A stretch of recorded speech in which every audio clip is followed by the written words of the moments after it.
Okay, let's get straight into the video, but I'm going to record this before I go to Thomasville, and this upload might be a little late.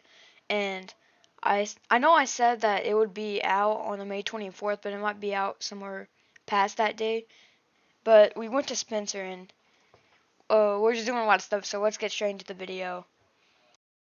Okay, so as you can see right here is a screenshot for all the schedules for all the new Amtrak trains and all the Amtrak trains that exist for Piedmont services, but this is all the changes that are happening. If you want to pause the video and read this, that would be okay.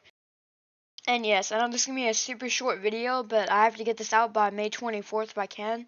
And plus, there's not really nothing to say about it. Just a lot of, changes to the Piedmont district and all that. Well, not the Piedmont district, but the Piedmont trains and all that stuff, so, yeah. Okay, see you guys later. Have a good day. Okay, so you're probably wondering why my camera's at the windshield of a car.